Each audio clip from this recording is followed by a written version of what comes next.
There ये सारे वो हैं। एयरबोर्न और एसएफ में क्या डिफरेंट है सर? जैसे लोग जानना चाहें यार कि कुछ एक एसएफ की बटालियन, जैसे आपकी 21 पैरा एसएफ हो गई, 10 जी। पैरा एसएफ हो गई, कुछ एक एयरबोर्न, तो दोनों में क्या डिफरेंट है? दोनों के अंदर फर्क? तो ये जो इनिशियल कॉन्सेप्ट होता था ना कि स्पेशल फोर्सेस होती है, स्पेशल फोर्सेस का शुरू हुआ था मेघदूत फोर्सेस करके 1965 के वॉर में। इनफैक्ट ये जो कॉन्सेप्ट है स्पेशल फोर्सेस का, मैं बुक भी लिख रहा हूँ इसके ऊपर। ये बहुत पुराना है, ये ऐसा नहीं है कि अभी सुनने को आया है। इनफैक्ट फर्स्ट वर्ल्ड वॉर के दौरान ही जर्मन्स ने पहले शुरू किया था इसको। जर्मन्स ने एक स्टॉर्म ट्रूपर्स करके उनके बटालियंस होते थे। वो जब फर्स्ट वर्ल्ड वॉर में अगर आपने फॉलो किया होगा तो जो आपके व्यूअर्स भी देख रहे हैं ना, तो वहाँ पे ट्रेंच वॉरफेयर हो गया था कि स्टेलमेट हो गया था। दोनों साइड में गड्ढे यहाँ इन्होंने खोद लिए, यहाँ से खोद लिए, वो इधर से फायर करते हैं, वो उधर से फायर करते हैं, किसी ने थोड़ा सा कर लिया, किसी ने थोड़ा सा उधर से कर लिया, तो ऐसा चलता था।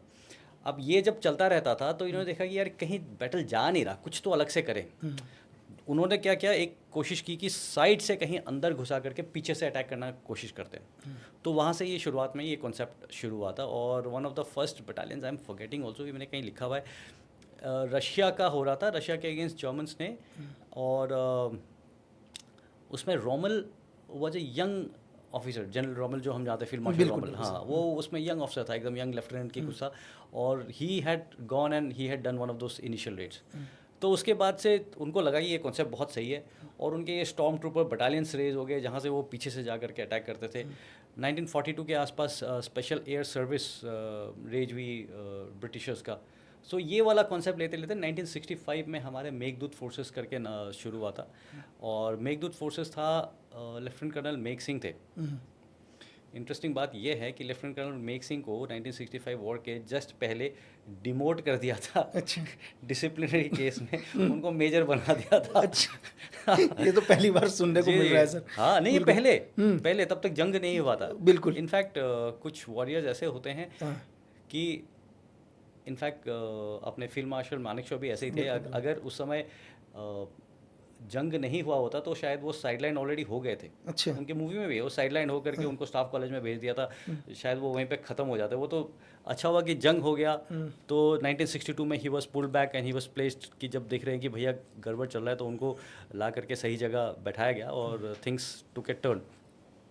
तो मैं आपको वहाँ का बता रहा था, मेघदूत फोर्सेस करके। तो ये मेघदूत फोर्सेस इकट्ठा किया गया, लेफ्टिनेंट कर्नल मेघ सिंह को बताया गया कि भैया, उन्होंने खुद वॉलंटियर किया कि सर मैंने ब्रिटिशर्स के साथ में ऑपरेट कर रखा है, तो आप चाहो तो मैं ऐसे फोर्स रेज करता हूँ। बोला कि जनरल होशियार थे, उन्होंने बोला कि जो करना है करो, आप जहाँ से बंदे चाहिए आप लो, मैं वापस तुम्हें लेफ्टिनेंट कर्नल बना दूंगा। हाँ, तो उनको वीर चक्र से नवाजा गया। और इसमें ना इनके बारे में मैं अलग से भी बताऊंगा। एक उस समय उनके फर्स्ट उनके ट्वाइस ही होते थे, lieutenant Mohinder Singh, very interesting story. उनके साथ अभी हमने पॉडकास्ट किया है मेघदूत फोर्सेस के, but it is going to be amazing story. तो अच्छा, मैं आपको बता रहा था स्पेशल फोर्सेस का कॉन्सेप्ट के बारे में। तो तब से लेकर के 65 में इन्होंने इतने अंदर जा करके अच्छे अच्छे रेड्स किए ना कि दुश्मन जो दो कंट्रियां लड़ती हैं तो उनके पीछे से जो सपोर्ट आता है, जब ये वो अब सपोर्ट कर देते हैं तो उनका आगे जो लड़ाई कर रहे हैं उसको लगता है मैं पीछे कहाँ जाऊँगा, बिल्कुल फंस गया हो ना। तो वो है कॉन्सेप्ट स्पेशल फोर्सेस का। बड़े वर्सेटाइल और अलग तरह के। आज के डेट पे अगर आप कुछ भी इमेजिन करें कि कराए कैसे लड़ाई होगी, जब लड़ाई होगी वहाँ से उनके रडार स्टेशन हैं, वेरी इंपॉर्टेंट, जहाँ से उनके ड्रोन्स फ्लाई करेंगे जो वो कंट्रोल करेंगे, वेरी इंपॉर्टेंट। एम्यूनिशन पॉइंट्स हो सकते हैं, बहुत इंपॉर्टेंट। क्रूशियल ब्रिजेस हो सकते हैं, बहुत इंपॉर्टेंट। तो ऐसे चीज़ों को टारगेट करने के लिए जो बहुत आजकल वाइटल है ना, जैसे कि हमारे ऑप सिंदूर में आपने देखा होगा, बिल्कुल सर, एयरफोर्स स्टेशंस वाइटल थे। तो एयरफोर्स स्टेशंस के सामने वो ड्रोन्स भी अटैक नहीं कर पा रहे थे। पाकिस्तान ने कोशिश किया, बहुत 200-250 ड्रोन्स मारने के बाद क्या हुआ, नहीं हुआ सर। तो उसको जाकर के ग्राउंड फोर्सेस जाकर के टारगेट कर सकते हैं। सो ये है कॉन्सेप्ट स्पेशल फोर्सेस का। सर जैसे, अच्छा सॉरी, हम बात कर रहे थे एयरबोर्न और एसएफ। तो ये होता है कि अहम ऑपरेशन जहाँ पे आप स्पेशल फोर्सेस को ले जा करके डायरेक्ट operation- तरीके से। जी बिल्कुल। छोटा मोटा कुछ मतलब छोटा मोटा एग्जैक्टली नहीं बोलूँगा, बड़े implications हो सकते बिल्कुल, हैं। बिल्कुल एक सर। और एग्जांपल जो मैं बार बार देता रहता हूँ वो है जब बैटल ऑफ ब्रिटेन चल रहा था, air war, air force second world war के दौरान जर्मनी और ब्रिटेन के, तो जर्मन्स सबसे पहले उन्होंने रडार बनाया। उस समय ब्रिटिशर्स के पास रडार नहीं था, तो जब भी उनके एयरक्राफ्ट्स यहाँ आते थे ये पहले तैयार रहते थे, इनको पता चल जाता था कि वहाँ से कहाँ, और बार बार हार रहे थे। तो they launched a special forces operation जहाँ इनका रडार था सस्पेक्ट करके, वहाँ से इनके टेक्नीशियन जाके पुर्जे लेकर के आए, अच्छा। जिसके बेसिस पे ब्रिटिशर्स ने अपना रडार बनाया and finally one the battle. So special forces operation ऐसा होता है। बट अभी आप मानिए जैसे कि नॉर्मैंडी लैंडिंग जो फेमस है, नॉर्मैंडी लैंडिंग में क्या हुआ, दुश्मन के पीछे बड़े सारे ट्रुप्स ड्रॉप करा दिए गए, उन्होंने जाकर के वहाँ से ऑफेंसिव लॉन्च किया। सो वो रोल है एयरबोर्न फोर्सेस का, जो पैराशूट नॉर्मल बटालियंस होती थी, उनका काम है, उनका मेन मकसद होता था कि उनको पैराशूट से कहीं भी आप ड्रॉप करा सकते हैं। ड्रॉप कराने के बाद आप सोचिए, एक ब्रिगेड आपने पीछे ड्रॉप करा दिया, मैं आगे लड़ाई कर रहा हूँ, एक ब्रिगेड पीछे ड्रॉप कर दिया, पीछे बताओ स्पेशल फोर्सेस तो हाँ 6-7 आदमी 8-10 आदमी घूम रहे होंगे, बिल्कुल। ये तो पूरी की पूरी ब्रिगेड है, आप मैं कहाँ जाऊँगा, कहाँ जाऊँगा, बिल्कुल तो फट जाएगी ना। बिल्कुल सर। तो ये उनका रोल होता था। अब कई सारे जगह पे ऐसा होता था कि हम आगे से ऑफेंसिव लॉन्च कर रहे हैं, पैरा ब्रिगेड या एक बटालियन को पीछे से कर दो, वो वहाँ से अटैक कर देगी। तो उनका अटैक डिफेंस ऐसे काम होते थे। जो अटैक डिफेंस आप स्पेशल फोर्सेस वाले को नहीं बोलोगे कि आप जाकर के डिफेंस कर लो, स्पेशल फोर्सेस वाले को तो होता है ट्रेनिंग कि मारो और भागो। सो ये मेन डिफरेंस। सर जैसे पैरा आपके 21 पैरा स्पेशल फोर्स शायद MLI मराठा लाइन इन्फेंट्री से है, तो आप जब पहली बार आप 21 पैरा SF के अंदर गए तो पहली बार क्या लगा सर? क्योंकि शायद जितना है कि नॉर्थ ईस्ट के अंदर मतलब जितने भी इंसर्जेंट ग्रुप का हो या मिलिटेंट्स का हो, SF का नाम सुनते उनकी हालत ख़राब सर। तो जब आप पहली बार SF में गए तो कैसा लगा उस टाइम 21 पैरा SF के अंदर?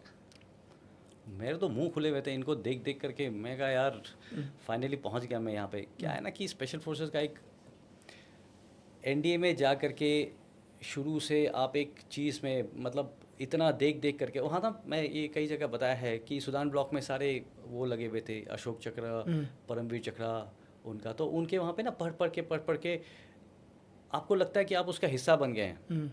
तो मैं काफ़ी टाइम वहाँ पे स्पेंड किया था, तो वही जो स्पेशली 9 पैरा स्पेशल फोर्सेस वालों का मैं उनका पढ़ के, तब सारे अशोक चक्र उनके थे, तो पढ़ के ना फिर किसने बताया कि ये बलिदान होता है, ये ऐसा होता है, और आप वो सपना देख रहे हैं कि यार क्या होता है बलिदान, कैसे लोग होते हैं वो, और वो आपका सडनली सपना वहाँ पे सच हो जाता है। मैं गेट पे खड़ा था जिस दिन मैं पहुँचा, मैं कमीशन 3 जाट में हुआ था, और 3 जाट के बाद मैंने कुछ समय के बाद स्पेशल फोर्सेस में आउट किया, और जब जोरहाट में गया तो गेट पे खड़ा रहा, पूरे दिन गेट पे खड़ा ही रहा, मैं बैठने नहीं दिया मेरे को। अच्छा। और मैं वही गेट पे देख रहा था, मैं कहा अच्छा सच में मैं पहुंच गया हूँ।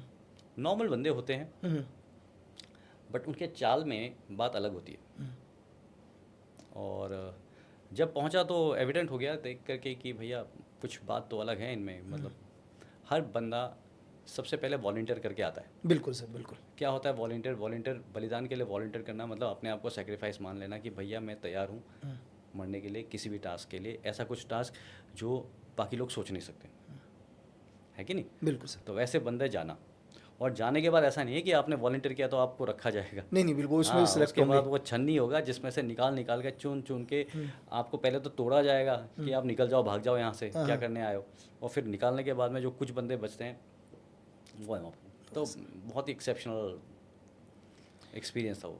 तो सर जैसे 21 पैरा SF पूरा नॉर्थ ईस्ट, अगर 10 पैरा SF को बोले हम डेजर्ट, क्या दोनों की ट्रेनिंग में डिफरेंट है सर? कि अगर 21 पैरा SF पूरा नॉर्थ ईस्ट को देखेगी या 10 पैरा SF कभी इन पाक के खिलाफ डेजर्ट को देखेगी, दोनों के ऑपरेशंस में या ट्रेनिंग में थोड़ा सा डिफरेंस होता है या चीज़ें सेम? बिल्कुल बिल्कुल। आप ये मानिए ना, देखिए अगर 21 पैरा को जंगल में छोड़ा जाएगा तो मतलब होम ग्राउंड है, आप जंगल के हैं, आप जंगल में बड़े हुए हो, आपको जंगल में कैसे चलना है, कैसे ट्रेल नहीं छोड़ना है, कैसे आप देख करके मेक आउट कर सकते हो कि यहाँ से 2 दिन पहले कौन चला है, कितने दिन पहले आप मिलिटेंट्स को ट्रैक कर रहे हो, हाँ, कि टेलटेल साइंस जो होते हैं देख करके। और 10 पैरा वैसे जंगल के लिए, सॉरी डेजर्ट्स के लिए स्पेशलाइज है। उनको डेजर्ट में नेविगेशन से लेकर के डेजर्ट में सर्वाइवल, पानी कहाँ मिलेगा कहाँ नहीं मिलेगा, हर चीज़ अलग है, कहाँ से आप देख सकते हो। आप 21 वाले को सडनली आप डेजर्ट में छोड़ दोगे तो इनिशियली तकलीफ होगी, बट मैं इसीलिए इनको स्पेशल फोर्सेस कहते हैं, क्योंकि वो स्पेशलाइज होते हैं। स्पेशलाइजेशन के लिए आप जीडी आदमी, जैसे कि नॉर्मल अगर कोई देखे वो डेजर्ट में भी लड़ाई कर लेगा, वो रिवराइन टेरेन में भी लड़ाई कर लेगा, वो माउंटेन्स में भी लड़ लेगा, जंगल में भी लड़ लेगा, लड़ तो सब में लेगा। लेकिन खास बात क्या है, स्पेशलाइजेशन क्या है? इसीलिए इनको स्पेशल फोर्सेस कहा जाता है कि ये स्पेशलाइज करते हैं अपने थिएटर में, अपने टेरेन के अंदर। पूरा का पूरा गेम उसी से। तो आपने पूरा नॉर्थ ईस्ट देखा सर, मणिपुर देखा। अगर मैं आपसे पूछूं कि मणिपुर ज़्यादा डेंजर या JNK ज़्यादा डेंजर सर, दोनों में से, दोनों के ऑपरेशन में क्या फ़र्क है सर? देखो नॉर्थ ईस्ट की न्यूज़ तो लोगों को सुनाई नहीं देती सर। आप एक महीने टीवी चलाकर देख लो, मुझे नहीं लगता कि एक महीने के अंदर 5 दिन भी किसी को नॉर्थ ईस्ट की खबर दिखाई दे रही होगी या मणिपुर की। लेकिन JNK अभी भी आप खोल कर देखो, JNK में ये चल रहा है, JNK के अंदर ये चल रहा है। क्या डिफरेंस है दोनों के अंदर सर, ऑपरेशन में, मिलिटेंसी में? और ज़्यादा डेंजर अगर आपसे मैं पूछूं कि आपको ज़्यादा डेंजर कौन सा लगा, कि नॉर्थ ईस्ट मणिपुर या जम्मू कश्मीर सर? देखिए दोनों में ना बहुत ही अलग है, जैसे आपने बताया बहुत ही अलग है। जम्मू एंड कश्मीर के आज के डेट पे सारे पाकिस्तान स्पॉन्सर्ड टेररिस्ट है। वो उनके चोर लुचक्के से लेकर के उनको दिमाग उनका ब्रेन वॉश किया जाता है, भ्रष्ट किया जाता है और उनको जा करके भेज दिया जाता है। बड़े सारे टाइम तो ये अफीम और उसके नशे में क्या कर रहे होते हैं उनको पता भी नहीं होता। ठीक है, तो वो अलग है, उसको लड़ना भी अलग है। समझ रहे, 6-7 आदमी आकर के बहुत डैमेज कर सकते हैं अगर आदमी के अंदर मरने का खौफ नहीं है तो। कोई आदमी जिसमें मरने का खौफ नहीं है वो आकर के नशे में या जैसे भी वो आपको बहुत डैमेज कर सकता है। वो ऐसे पागलपन कर सकता है जो पागलपन कभी आप शायद एक्सपेक्ट ना करें। तो इसीलिए मैं नहीं बोलूँगा कि जम्मू एंड कश्मीर वाला आसान है, बट जम्मू एंड कश्मीर वाला इस कैटेगरी के लोग हैं। आप अगर नॉर्थ ईस्ट का मिलिटेंसी देखें तो नॉर्थ ईस्ट में बड़े स्ट्रक्चर्ड और डिसिप्लिन्ड लोग हैं। नॉर्थ ईस्ट के लोगों से, अब मिलिटेंट ग्रुप तो नॉर्थ ईस्ट वाला ही होगा ना। बिल्कुल बिल्कुल। और नॉर्थ ईस्ट का बंदा पैदाइशी नेचर से बड़ा क्लोज रहा है, वो शिकार करते हुए बड़ा हुआ है। वो 3 दिन पहले का गिलहरी का मार्क्स देख करके बता देगा वो तो हंटिंग कर रहा है। डियर कहाँ से गया है, जानवर कहाँ से गया है कि नहीं? वो तो बचपन से लेकर के माँ बाप के साथ गुलेल टांग के मैंने भी देखा। गुलेल, अरे गुलेल टांग के गले में, इतना छोटा बच्चा गले में गुलेल टांगी हुई। अपना बंदा ऐसे क्रॉलिंग करके चिड़िया मारने के लिए गुलेल वो करके कैसे पोजीशन लेकर के फायर करता है। मैंने कहा यार ये तो इनके लिए नेचुरल चीज़ें हैं। अब वही नेचुरल बंदा जब ऑर्गेनाइज करके मिलिटेंसी करता है, जब हम गए थे इनिशियली 60 मिलिटेंट्स एक जगह में, 60 मिलिटेंट्स। आप सोचिए वहाँ पे वो बसेस चला रहे हैं, वहाँ पे उनके बैरियर्स लगे हुए हैं, संतरी पोस्ट मैन करते थे। इस हिसाब से 2004 में उनकी हालत थी। लिबरेटेड जोन मानते थे। स्कूल चला रहे हैं वहाँ पे, मेडिकल कैंप्स ऑर्गेनाइज कर रहे हैं कि आ जाओ आप सारे गांव के बच्चों को हम वो देंगे, क्या कहते हैं, अपनी गवर्नमेंट चला रहे हैं वगैरह देंगे। बिल्कुल ऐसी हालत होती थी तब। सो बहुत ही स्ट्रक्चर्ड। और पहली बार जब हमने वहाँ पे एक ऑपरेशन हुआ था मणिपुर में, आप भी वहाँ पे रहे हैं, तो हम साजिक तंपक एक जगह है, वहाँ से हम आगे गए थे। और आगे जा कर के मेरी टीम ट्रेनिंग कर रही थी और ये दूसरी टीम ब्रावो टीम के साथ ऑपरेशन हो रहा था। वो ब्रावो टीम गए जा कर के ऑपरेशन कर रहे थे और सडनली हम तो रेडियो सेट में सुन रहे थे, ज़्यादा दूर नहीं था, 60 मिलिटेंट्स दे काउंटेड, 60 मिलिटेंट्स।